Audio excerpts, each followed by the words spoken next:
अवांजी समातुन ताईं radio voice of Sindh London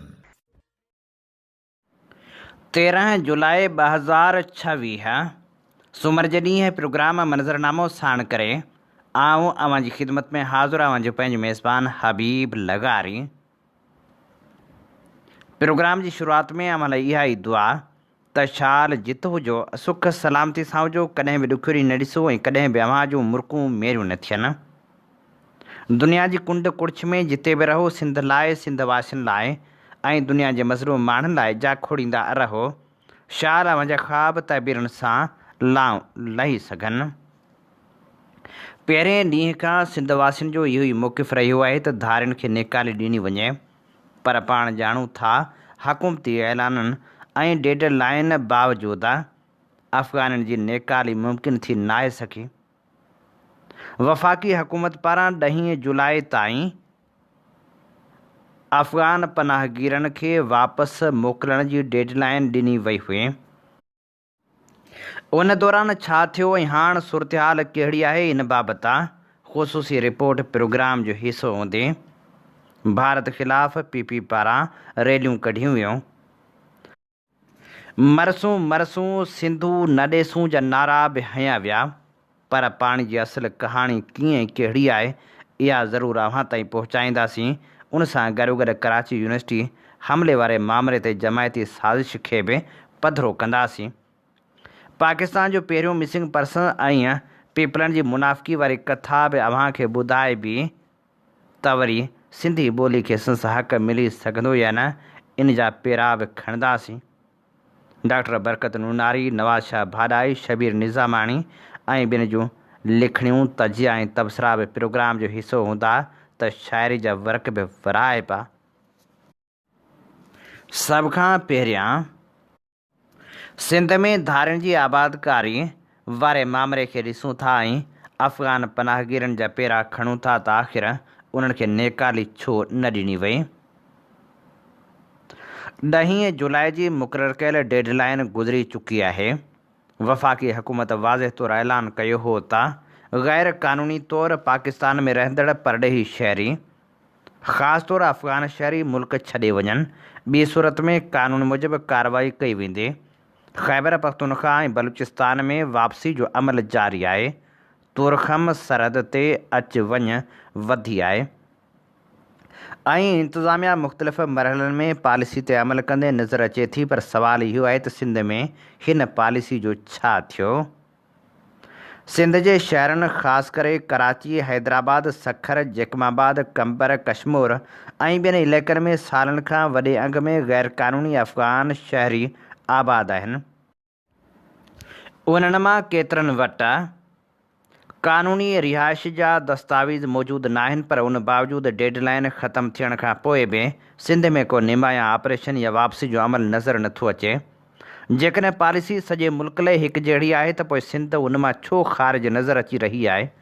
इहो मुतालबो कंहिं क़ौम या नस्ल जी मुखालफ़त न आहे, पर क़ानून जी हुक्मरानी जो मुतालबो आहे। हर ख़ुदि मुख़्तियार मुल्क खे इहो हक़ हासिलु आहे त हूअ पंहिंजे सरहदनि, इमिग्रेशन क़ानून ऐं रिहाइश जे ज़ाब्तनि ते अमल कराए। जेकॾहिं को बि ग़ैर मुल्की क़ानूनी इजाज़त खां सवाइ रहंदो त क़ानून मूजिबि उन जी वापसी यकीनी बणाइण रियासत जी ज़िम्मेवारी आहे। सिंध अॻु में ई बेरोज़गारी, पाणी जी खोट, वसीलनि जी महदूदी, शहरी सहूलियतुनि जे बहिरान ऐं अमन अमान जहिड़नि मसइलनि खे मुंहुं ॾेई रही आहे। अहिड़ी सूरतहाल में ग़ैर क़ानूनी आबादी जो मुसलसिल वधणु उन्हनि मसइलनि में वधीक इज़ाफ़ो करे थो। उन करे ज़रूरी आहे त वफ़ाक़ ऐं सिंध हुकूमत गॾिजी ग़ैर क़ानूनी तौरु रहंदड़ सभिनी परॾेही शहरियुनि बाबति वाज़ह ऐं शफ़ाफ़ पॉलिसी ते अमल कनि। साॻिए वक़्तु इहो बि ज़रूरी आहे त क़ानूनी तौरु रजिस्टर पनाहगीरनि, गॾियल क़ौमुनि जे तहफ़ुज़ हेठि रहंदड़ माण्हुनि ऐं अदालतनि मां रिलीफ हासिलु कंदड़नि सां क़ानून ऐं बैन अक़वामी ज़िम्मेवारियुनि मूजिबि वर्ताव कयो वञे। पर जेके माण्हू बिना कंहिं क़ानूनी हैसियत जे आबाद आहिनि, उन्हनि बाबति क़ानून सभिनी लाइ हिकु जहिड़ो हुजणु घुरिजे। हाणे वक़्तु अची वियो आहे त 10 जुलाई वारी डेडलाइन खे सिर्फ़ु हिकु ऐलान न, पर अमली क़दम बणाए वञे। सिंध में रहंदड़ समूरनि अफ़गान शहरियुनि ऐं ॿियनि परॾेही शहरियुनि जी सुञाणप करे कानून मूजिबि संदन बाइज़त ऐं मुनज़िम वापसी खे यकीनी बणायो वञे। कानून जी बराबरी रियासत जी साख ऐं अवाम जे एतमाद जो बुनियादु हूंदी आहे। शेक्सपियर लिखियो, एॾो ख़राबु मौसम तूफ़ान खां सवाइ साफ़ न थींदो। स्पेन जे इनक़लाबी ड्रामा निगार ऐं शाइर फेडरिको लिखे थो, जेसिताईं दुनिया में इक़्तिसादी बेइंसाफ़ी आहे, दुनिया ज़ाहिर ज़हूर सोचण जे क़ाबिल नथी थी सघे। मूंखे ईअं लॻे थो ॼण ॿ माण्हू दरिया जे किनारे सां वञनि पिया, हिकु अमीर आहे ऐं ॿियो ग़रीब। हिक जो पेट भरियलु आहे, ॿिए जे वाछनि मां धप पई फैलिजे। अमीर माण्हू चए थो त केतिरी न सुहिणी ॿेड़ी दरिया में हले पई, गुल ॾिस सुहिणा गुल। ग़रीब चए थो त मां बुखायल आहियां, मूंखे कुझु नज़र नथो अचे। बुख जॾहिं ॾींहुं ख़तमु थींदो, उन ॾींहुं दुनिया में हिकु ज़बरदस्त ठकाव थींदो। असां उन ख़ुशी बाबति सोचे बि नथा सघूं जेका उन अज़ीम इनक़लाब करे फाटी निकिरंदी। कराची यूनिवर्सिटी हमिलो जमायती साज़िश। डॉक्टर बरकत नूनारी लिखे थो, अल्ताफ़ हुसैन जी बग़ावत खां पोइ पाकिस्तान जे रियासती इदारनि वटि हाणे MQM अकेले सिर कराची जी मालिक तौरु क़बूल कोन्हे। रियासती इदारनि हक़ीक़ी ठाही पर आफ़ाक़ खे अवामी मोट न मिली। PSP ठाही पर मुस्तफ़ा कमाल खे अवामी हिमायत न मिली। तहरीक इंसाफ़ जंहिं वक़्तु रियासती हथनि में हुई त कराची ते तहरीक इंसाफ़ खे मारण जी कोशिशि कई वई, पर तहरीक इंसाफ़ जा अक्सर उमेदवार पंजाबी ऐं पठाण हुजण जे करे तहरीक इंसाफ़ खे बि घुर्बल मोट न मिली। पोइ तहरीक इंसाफ़ ते रियासती ॾमर जे करे तहरीक इंसाफ़ खे बि पोइते रखी PP सां डील करे कराची जो मेयर पीपलो कयो वियो। पीपल्स पार्टी कराची समेत सॼी सिंध में का बि अवामी हिमायत नथी रखे। सिंध जे बहिराणियुनि जी भेट में शहरी सियासत वधीक असरअंदाज़ थींदी आहे। रियासत कराचीअ जे अवाम खे मसरूफ़ रखणु चाहे थी। MQM जे अॻियां सभ खां वॾी रुकावट MQM जे अंदरि पंहिंजो अंदरूनी तज़ाद आहे, जंहिं करे MQM का बि अवामी तहरीक पंहिंजे हक़ में फेराए नथी सघे। कराचीअ जी बल्दियाती इलेक्शन खां अॻु जमायत इस्लामी भरपूर कोशिश में लॻल आहे त कराची जी अक्सरती उर्दू आबादी जी हिमायत हासिलु करे सघे, जंहिंजो सिर्फ़ु हिकु ई शैतानी शोशो आहे त कराची खे अलॻि सूबो कयो वञे। जमायत इस्लामी पंहिंजो पाण खे मुहब वतन ऐं मुहाजिर दोस्त साबित करण लाइ हिकु पासे कराची सूबे जी घुर पई करे त ॿिए पासे सिंधियुनि खे मुल्क दुश्मन साबित करे लिसानी बुनियादनि ते MQM जो मुतबादिल थियण जी कोशिशि पई करे। जमायत इस्लामी जा सिंधी मेंबर भले केॾी बि लेपा पोची कनि त हीउ लसानी फ़साद कोन्हे, सिंध दुश्मनी कोन्हे, हीउ रुॻो शागिर्दनि जो झेड़ो आहे, पर जमायत इस्लामी जी धारी क़यादत मुकमिल तौर ते लिसानी बुनियादनि ते कमु करे पई। अवां जी समातुनि ताईं radio voice of Sindh London. हीअं ॿुधी रहिया आहियो radio voice of Sindh London. अवां जी ख़िदमत में प्रोग्राम पेश कयो पियो वञे मंज़रनामो। मंज़रनामे साण आऊं अवां जी ख़िदमत में हाज़िर अवां जो पंहिंजो मेज़बान हबीब लगारी। जीअं तव्हीं ॼाणो था त असीं radio voice of Sindh London तां अवां जी ख़िदमत में उहे प्रोग्राम पेश कंदा आहियूं जिन में सचाई जा सॾ हूंदा आहिनि ऐं तारीख़ जा अमल वर्क हूंदा आहिनि। असीं चाहियूं था त हीउ सफ़र सफलता माणे, जंहिं लाइ असांखे अवां जे साथ ऐं सहकार जी ज़रूरत आहे। अचो इन सफ़र में असां सां हमक़दम बणिजो। पीपल्स पार्टी पारां मरसूं मरसूं सिंधू न ॾेसूं जे उनवान तहत भारत ख़िलाफ़ एहतिजाजी मुज़ाहिरा कया विया ऐं हुननि चयो त भारत सिंधु दरिया जो पाणी रोकियो आहे। पाण मञूं था त सिंधु दरिया जे पाणी खे रोकण जूं साज़िशूं भारत बि कंदो रहियो आहे, पर घटिताई त पंजाब कॾहिं बि नाहे कई। हाणे जॾहिं सिंधु दरिया में पाणी जी खोट आहे, तॾहिं बि पंजाब पंहिंजे हिसे खां वधीक पाणी खणी थो वञे ऐं सिंध खे पंहिंजे हिसे जो पाणी बि नथो मिले। सिंध सरकार जे अॻियां आबादगार दाही ज़रूरु रहिया आहिनि, पर उनजो दाद फ़रियाद बि नथो थिए। सोचण जहिड़ी ॻाल्हि इहा आहे त जॾहिं हुक्मरान पाण एहतिजाज ते लही अचनि, जॾहिं पाण ठगियूं कंदा हुजनि, त पोइ अवाम जे एहतिजाज खे मानाती मोट केरु ॾींदो? पाणीअ वारे मामले ते एहतजाज ऐं रस्ता रोक वारनि मामलनि तोड़े PPA जे रैलियुनि बाबति नवाज़ शाह भाॾाई लिखे थो। मिसाल तौरु पाणी ते पंजाब जे कब्ज़े ऐं हथरादू खोट ख़िलाफ़ 10 जुलाई ते जीअं सिंध मुहाज़ जी बदीन में रैली हुई, जेका PP सरकार करणु कोन ॾिनी। मूं समेत दोस्त गिरफ़्तार कया विया, रस्ता रोक थी, रैली सबूताज़ कई वई। 8 जुलाई ते पाणीखोट ख़िलाफ़ सिजावल में जसकम शहीद बशीर ख़ान जी रैली हुई, उन ते FIR दाख़िल कई वई। हाणे ॿुधायो त ॿिन्ही रैलियुनि दौरान कहिड़ियुनि सरकारी इमारतुनि खे नुक़सानु पहुतो, कहिड़ो कानून हथ में खंयो वियो, केतिरनि माण्हुनि जे हथनि में हथियार हुआ, लठियूं ऐं कुहाड़ियूं हुयूं। छा सिंधू ते धाड़ो नामंज़ूर, पाणी नाहे छो भला करबला, पंजाब जो कब्ज़ो नामंज़ूर, इहे नारा शरपसंदी जे दाइरे में अचनि था। पुरअमन माण्हू पाणी घुरणु निकिता त केस दाख़िल करे रस्ता रोक कई वई। न सिर्फ़ रस्ता रोक थी, पुलिस गर्दी थी। ही सरकारी हमरा चए थो त असां पाण लाइ विढ़ूं पिया, असीं सही आहियूं। माना हुकूमत हिननि जी वरी पाणी लाइ रैलियूं बि हीअ कढनि। अखियुनि में टके जी हया न को शर्म। अड़े 7 करोड़ सिंधियुनि खे एतिरो बेवकूफ़ था सम्झो? असांजे पाणी ते कब्ज़ो पंजाब जो आहे, असीं उन जे ज़ुल्म ख़िलाफ़ रोडनि ते आहियूं। तव्हां असां सां ठगी कंदे पंजाब जे हुकुम ते इंडिया जे ख़िलाफ़ रैलियूं पिया कढो। पंजाब भले वञी इंडिया सां विढ़े, पर असां जे सिंधू दरिया ते पंजाबी क़ाबिज़ आहिनि। को अमृतसर, दहली या महाराष्ट्र वारनि जो कब्ज़ो कोन्हे। अव्हां खे सिंध तास मुआइदो अॼु यादि आयो आहे? मुड़ुसु आहियो त 91 जे ठाह तहत अंधो मंडो पाणी त वठी ॾेखारियो, बाक़ी ही सिंधी पंजाब जी दलाली पिया करियो। गिलगित जी इलेक्शन वठी सिंध खे मिलंदड़ पाणी जो चुको बि पंजाब खे लिखी ॾेई आया आहियो। हाणे असांखे वेठा चूतियो ठाहियो, पर असीं सभु सम्झूं था वक़्त जो इंतज़ारु करियो, नेठि वारो वरंदो, सिंधी बि मन गैरत करे निकिरी अचनि। नामियारे शाइर डॉक्टर आकाश अंसारी लिखियो, इहो ॾुखु नाहे त हिन देस खे, इहो ॾुखु नाहे त हिन देस खे, दर्दनि सफ़ा आहे धोई रखियो, इहो सूर सहसाए विया आहियूं, असांजो बचो कीअं सुतो आहे बुखियो।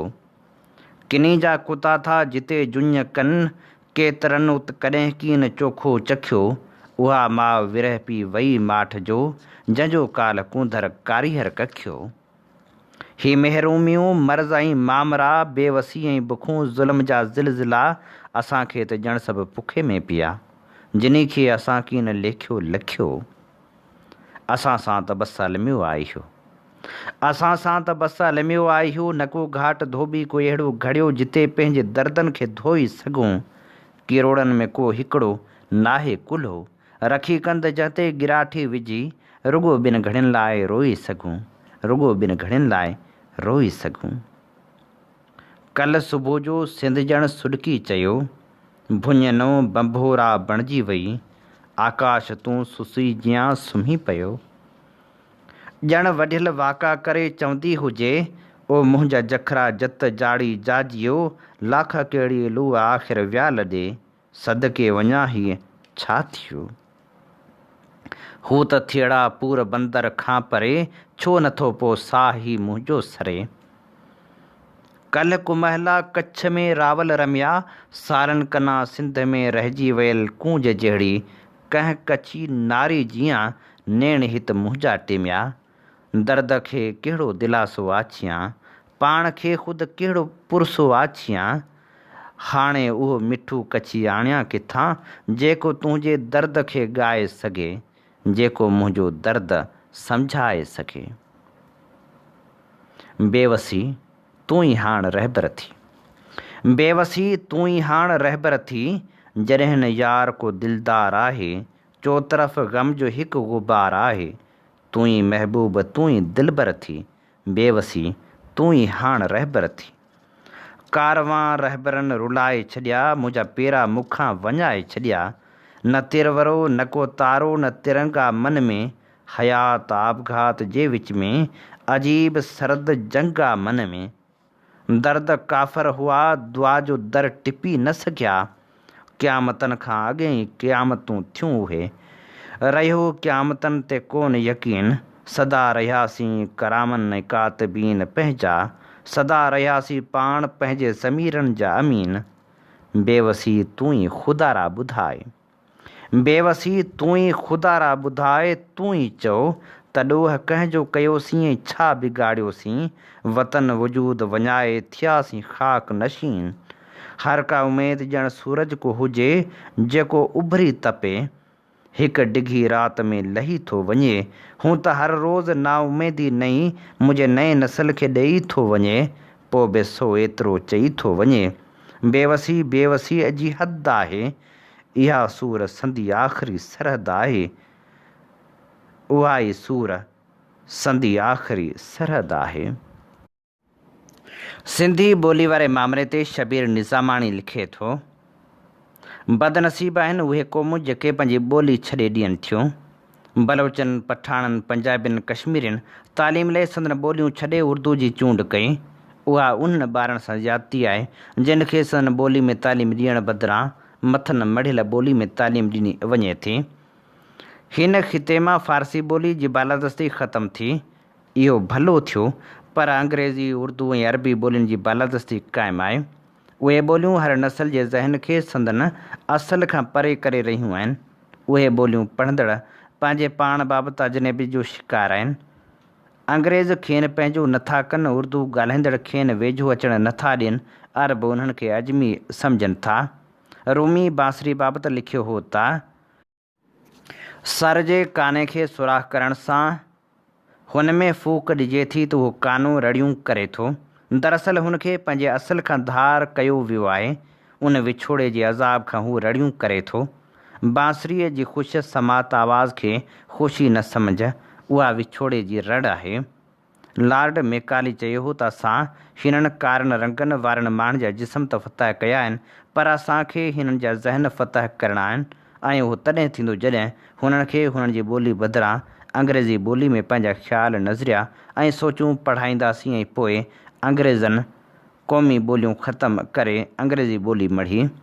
पाकिस्तान क़ाइमु थियण खां पोइ उर्दू ॿोली खे ज़ोरी रियासती ॿोली क़रार ॾेई मढ़ियो वियो।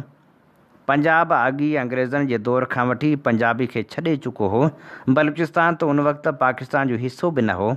पख़्तूनख़्वा जो मुआमरो छा हो उन जो मूं अञा मुतालिब न कयो आहे। मूंखे उन बाबति ख़बर न आहे, पर एतिरी ख़बर आहे त जनाह लियाक़त अली ख़ान उते जे चूंडियल हुकूमत ख़तमु कई हुई। उते पंहिंजो माण्हू विहारियो जंहिं खूनरेज़ी कराई। बंगाल ऐं सिंध जनाह ऐं लियाक़त जी उर्दू ॿोली मढ़ण वारे फ़ैसिले जी मुखालफ़त कई। उर्दू ॿोली मढ़े क़ौमनि खे वेसर में मुब्तला करण वारी पॉलिसीअ जे सिंध अञा ताईं मुखालफ़त मुदाख़लत ऐं मज़ाहिमत करे रही आहे। मसइला घणा आहिनि, पर तंहिं बावजूदि यूनिवर्सिटी सतह ताईं सिंधी ॿोली पढ़ाई थी वञे। MQM जे ख़ालिद मक़बूल सिद्दीकी जेको कुझु ॻाल्हायो आहे उहो हुनजी कावड़ सां गॾु बेवसी खे पिणु पधिरो करे रहियो आहे। छा तव्हां कॾहिं इहो तस्वर करे सघो था त बरतानिया में अंग्रेज़ी बदिरां रूसी ॿोली ऐं अरब दुनिया में अरबी बदिरां उर्दू ॿोली में ॿारनि खे पढ़ायो वञे ऐं उन्हनि असेंबलियुनि में उन्हनि जूं पंहिंजूं ॿोलियूं ॻाल्हाइण बदिरां ॿियनि ॿोलियुनि ते ॻाल्हायो वञे। उन्हनि मां मढ़ियल ॿोलियुनि खे क़ौमी ॿोलियूं सॾियो वञे ऐं असल क़ौमी ॿोलियुनि खे सूबाई ऐं मक़ामी ॿोलियूं सॾियो वञे। पंजाब, सिरैकी वसेब, पख़्तूनख़्वा, बलूचिस्तान, कश्मीर, गिलगित बल्तिस्तान खे संदन क़ौमी ॿोलियुनि जी हिफ़ाज़त करणु घुरिजे ऐं उन्हनि ॿोलियुनि खे ई तालीमी इदारनि में अबलाग जो ज़रियो बणाइणु घुरिजे। रुॻो इहो न, पर सॼे मुल्क में जेके बि ॿोलियूं ॻाल्हायूं वञनि थियूं तिन जी मालिकी करणु घुरिजे। ॿोलियुनि जे साम्राजी किरदार जी मज़ाहिमत ऐं मुखालफ़त ज़रूरी आहे। उन करे असांखे पाकिस्तान में उर्दू ऐं अंग्रेज़ीअ जी साम्राजी किरदार जी मज़ाहिमत करणु घुरिजे। उर्दू बाबति हाणे पाकिस्तान जे सभिनी क़ौमनि ऐं ॿोलियूं ॻाल्हाईंदड़ माण्हुनि खे अजाए अबहाम ऐं ख़ुशफ़हमी मां निकिरी अचणु घुरिजे। उहा ॿोली जेतिरी आहे उनखे ओतिरी अहमियत ॾियणु घुरिजे। बाक़ी उनजी रियासती ऐं क़ौमी ॿोली वारे बयाने खे रद्द करण जी बेहद घणी ज़रूरत आहे। अचो त पाकिस्तान जे सभिनी ॿोलियुनि खे अहमियत ॾियूं असां सिंधी आहियूं, असांखे पंहिंजी ॿोली खे उन जो हक़ ॾियणु घुरिजे। अवांजी समातुनि ताईं radio voice of Sindh London. हीअं ॿुधी रहिया आहियो radio voice of Sindh London. अवांजी ख़िदमत में प्रोग्राम पेश कयो पियो वञे मंज़रनामो। मंज़रनामे साण आऊं अवांजी ख़िदमत में हाज़िर अवांजो पंहिंजो मेज़बान हबीब लगारी। जीअं तव्हीं ॼाणो था त असीं radio voice of Sindh London तां अवांजी ख़िदमत में उहे प्रोग्राम पेश कंदा आहियूं जिन में सचाई जा सॾ हूंदा आहिनि, जिन में तारीख़ जा अमल वर्क हूंदा आहिनि। असीं चाहियूं था त हीउ सफ़र सफलता माणे, जंहिं लाइ असांखे अवांजे साथ ऐं सहकार जी ज़रूरत आहे। अचो इन सफ़र में असां सां हमक़दम बणिजो। ऐं हाणे पाकिस्तान जे पहिरें मिसिंग पर्सन ऐं पीपल्स पार्टीअ जी मुनाफ़िकी वारे मामले खे ॾिसूं था ऐं अवांजी ख़िदमत में पेश करियूं था ख़ूबसूरत लेखक बरकत नूनारी जो लेख। बलूचिस्तान जो अज़ीम अॻवान सरदार अताउल्ला मेगल जॾहिं हैदराबाद साज़िश केस में क़ैद हो त रियासी इदारनि संदसि नंढे पुटु असद मेगल खे खंभे गुम करे छॾियो त जीअं सरदार अताउल्ला मेगल ते नफ़सियाती दबाव विधो वञे। सरदार अताउल्ला मेगल को बि समझोतो न कयो त खेसि चयो वियो त असद मेगल त शहीद थी वियो, पर जेकॾहिं पुट जो लाश ॾिसणु चाहीं त माफ़ीनामो लिखी ॾे। सरदार अताउल्ला मेगल चयो त मां 10,000 बलोचनि जे कातिलनि सां को बि समझोतो न कंदुसि। बेनज़ीर जे दौर में हिकु न्यूज़ एंकर सरदार अताउल्ला मेगल खां भुट्टो साहिब बाबति सवालु पुछियो त सरदार अताउल्ला मेगल चयो त जॾहिं भुट्टो मुओ त मूंखे अफ़सोस थियो। अफ़सोस इहो थियो त भुट्टो मुंहिंजे हथां मरे हा। 16 सालनि जो मासूम असद मेगल पाकिस्तान जो पहिरियों मिसिंग पर्सन हो, पर हींअर ताईं संदसि क़बर जी बि ख़बर कोन्हे। शहीद मीर बालाच मरी खां हिकु इंटरव्यू में पुछियो वियो त तव्हां रियासत जे ख़िलाफ़ु आहियो, पोइ असेंबलियुनि जी सियासत छो था करियो। मीर बालाच चयो त जेसिताईं मुमकिन रहियो असां पंहिंजी अवामी मैंडेट सां असेंबलियुनि में ईंदासीं। जॾहिं बि इदारनि पार्लियामानी सियासत छॾी उन ॾींहुं हीअ रियासत आवाम जे इलाइक़नि में रहज़न कातिल रियासी दलाल बलोचनि जे मथां मढ़ी साम्राजी कब्ज़े खे वधीक ताक़तवर कंदो। जेको अवामी वोटनि ते न ईंदो उहो रियासती इशारनि ते पूरो बलूचिस्तान विकिणी छॾींदो। जनरल अयूब, जनरल ज़िया ऐं जनरल मुशरफ बि वॾी कोशिशि कई त बुगटी मरे ऐं मेगल क़बीलनि जा सरदार तब्दील करे रियासती दलालनि खे पहिरियां क़बीलनि ते पोइ वरी बलूचिस्तान ते क़ाबिज़ कयो वञे। शहीद नवाब अकबर बुगटी जी शहादत ऐं नवाब ख़ैरबख्श मरी जी वफ़ात खां पोइ रियासत बुगटी ऐं मरी क़बीलनि जे मथां पंहिंजा तयारु कयल सरदार थापे छॾिया। मेगल क़बीलो वरी बि सरदार अताउल्ला मेगल सां वफ़ादार रहियो। सरदार अख्तर जान मेगल बि आख़िरी वक़्त ताईं अवामी मैंडेट जी ताक़त सां असेंबली में मौजूदु रहियो, पर रियासत खेसि क़बूलु करण लाइ तयारु न हुई। सरदार अख्तर जान मेगल जे मुक़ाबले में शफ़ीक मेगल खे हथियार, पैसो, रियासती पुठि भराई ॾेई मेगल क़बीले ते थापण जी कोशिशि त मुशरफ दौर खां जारी हुई।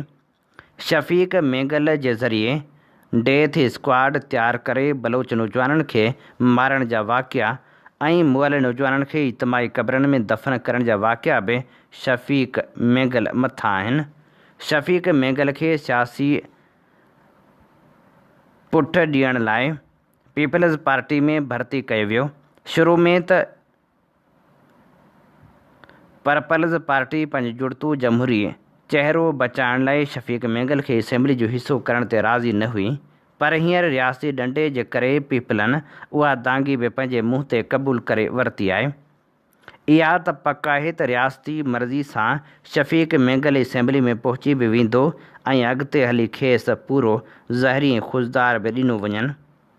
हज़ारे बलोच नौजवाननि जी गुमशुदगी, रियासती तशदुद, क़त्ल ऐं बलोच नियाणियुनि खे मिलियल सज़ाउनि ते बि पीपलनि हिकु लफ़्ज़ न कुछो, पर हिकु कातिल सफ़ाक रहज़न रियासती कारिंदे शफ़ीक मेगल ते थियल हमले पीपल्स पार्टीअ जी जमहूरी मुनाफ़िकी ज़ाहिर करे छॾी आहे। हीअ असीं अवांजी ख़िदमत में पेश करे रहिया हुआसीं बरकत नूनारी जो लेख। नामियारे शाइर उस्ताद बुखारी लिखियो, ज़िंदगी का हीर नाहे जो घुली गुज़री वञे, ज़िंदगी पाणी पखी नाहे अचे उॾरी वञे, ज़िंदगी को फसल नाहे जो पचे लुभिजी वञे, ज़िंदगी जुग जुग जुआ जे सिज थी उभरी वञे। सिंध वारनि लाटका ॿारे छॾी, पंहिंजी जीजल जी ज़ुबान जियारे छॾी, छा बि थिए पर रोशनी मरणी ना, पंहिंजे पर में किन घरनि मारे छॾी।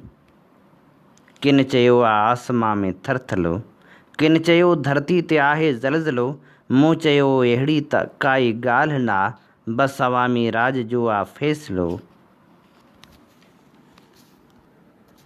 नाम्यारे शाइर ऐं लेखक अयूब खोसे लिखियो, हिन समाजी नज़र में हिन निज़ाम जे नुक़्तनि में असां ॾोही आहियूं। असांजो ॾोह बि ॾाढो ख़ूबसूरत आहे। ख़ूबसूरत इन करे आहे जो उहो इंसानी जी हिमायत करे थो। असां ॾोही आहियूं इन करे जो असां कंहिं बि हिकु पासे जी हिमायत नथा करियूं, छो जो असां सम्झूं था त सभु तरफ़ असांजा आहिनि, सभु रंग असांजा आहिनि। असां मज़हबनि मां इंसान खे फासाइण वारियूं कोड़कियूं नथा ठाहियूं। असां मज़हब खे रूहानियत वारे पासे खां ॾिसूं था। हर मज़हब जो पोइ लॻ असां लाइ मोहतरम आहे। उहो पंहिंजे रस्ते ते हलण जी मुकमिल आज़ादी जो हक़दारु आहे। असां माण्हुनि खे क़त्ल करणु, अमन बर्बाद करण जी सिख्या ॾींदड़ सभिनी ठिकाणनि, कैंपनि ऐं इदारनि खे इंसानियत दुश्मनी जा अॾा सम्झूं था। दुनिया जी हर रोंदड़ माउ असांखे पंहिंजी माउ लॻे थी। असां बेशक ॾोही आहियूं, छो जो असां अमन प्यार ऐं इंसानियत जो हुसन भेलण गुनाह था सम्झूं। असांखे उन इंसानियत सां इश्क़ आहे जंहिंजा पेर हर क़िस्म जे ज़ंजीरनि ते लानत विझनि था। असां जी इंसानी ऐं रूहानी इश्क़ जो महवर पिरीं आहे, पिरीं जेको सुगंध आहे। असां उनखे आज़ादु ॾिसण जा आरज़ूमंद आहियूं, पर असां पोइ बि ॾोही आहियूं। सच इहो बि आहे त असांखे पंहिंजी उन इंसानियत सां प्यार वारे ॾोह ते ऐं उन इंसानियत ते फ़ख़ुरु आहे। ॿिए पासे हिन समाज में उहे माण्हू मोतबर आहिनि जेके नफ़रतनि जा अलम बरदार आहिनि, जेके ज़िंदगीअ सां खेॾण जा आदी आहिनि। उहे हिते मोहतरम आहिनि, उन्हनि खे समूरा इख़्तियार हासिलु आहिनि, एतिरे ताईं जो उहे चरियुनि औरतुनि खे ग़ैर मुल्की जासूस जो नालो ॾेई उन्हनि जा कपिड़ा बि लाहे वठनि था। कातिलनि खे तहफ़ुज़ ॾियनि था, जंहिं वक़्तु बि चाहिनि माण्हुनि जे इज़तनि सां खेॾे सघनि था। उन्हनि खे का बि रोक झल पल नाहे। हाणे इन सॼे उबतड़ सिस्टम खे जेको सही चवे थो उहो शरीफ़ हुअण जो सर्टिफिकेट हासिलु करे वठे, जेको इन सिस्टम खे बदमाशी सम्झे थो उहो ॾोही सॾिजे थो। ऐं असां बि उन लिस्ट में शामिलु आहियूं, जंहिं ते असांखे ज़रो बि एतिराज़ु इन करे बि नाहे जो असांखे तारीख़ ऐं सच ते यकीन आहे। हिननि माण्हुनि खे पंहिंजो कमु करिणो आहे। असांखे पंहिंजी वाट वठणी आहे, जेका तोड़ जो कंडनि ऐं थुअरण वारी आहे, पर उनजी पिछाड़ी हसीन आहे। असांखे हक़ीक़त पसंदी जो मुज़ाहिरो करिणो आहे। इहा नई तोड़े पुराणी तारीख़ जी घुर्ज हुई ऐं आहे। ख़ूबसूरत शाइर रफ़ीक़ सियाल लिखियो, कल्ह राति अंजमन में केॾो अंधेर हो, अॻिते बि कंहिं उछलियो पुठिते बि पेर हो। हिन शख़्स जे हवारियुनि पर्दा पए छिकिया, मक़तूल जी म्याण में घोड़ा पए डुकिया। मालूम थी न सघियो कातिल बि केरु हो, कल्ह राति अंजमन में केॾो अंधेर हो। कंहिं मोह कंहिं त ॾोह में मोहबत मिठियूं हयूं, कल्ह राति कहिड़े कैफ़ में काकिल कठियूं हयूं। तिन जो वतन विछोड़ो कंहिंखां बग़ैर हो, पुनहल बि पाक हो ऐं जत बि न जुर्म हो। ॾेसावरी जे ॾुख ते कोई त करम हो, ॾोही न ॾींहुं को हुयो, ॾोही न ॾेर हो। ए चंड राति उभरी छा छा ॾिठो हुई, ए चंड राति उभरी छा छा ॾिठो हुई, चओ कुर्ब जे बि क़ैदिन छा छा चयो हुई। हिन देस जी दियारी जे खोलियुनि में ख़ैर हो, कल्ह राति अंजमन में केॾो अंधेर हो। प्यालो भरे हू पुछंदो पीअंदे अञा बि चओ, हाय हाय रफ़ीक़ जग में जीअंदे अञा बि चओ, महबूब मुंहिंजो मूं वटि ईंदो न देर हो। अॻिते बि कंहिं उछलियो पुठिते बि पेर हो, कल्ह राति अंजमन में केॾो अंधेर हो। इन ते प्रोग्राम जो वक़्तु पुॼाणी ते पहुचे थो। पंहिंजे मेज़बान हबीब लगारी खे इन साॻी दुआ सां ॾींदा इजाज़त। वसे भिट तुंहिंजी भलारा सदा, सदा देस परदेस सारा वसन। कॾहिं सींद सिंधी न मेरी थे, कॾहिं मोड़ कंहिंजा न मुरझाइजनि। अवां जी समातुनि ताईं radio voice of Sindh London.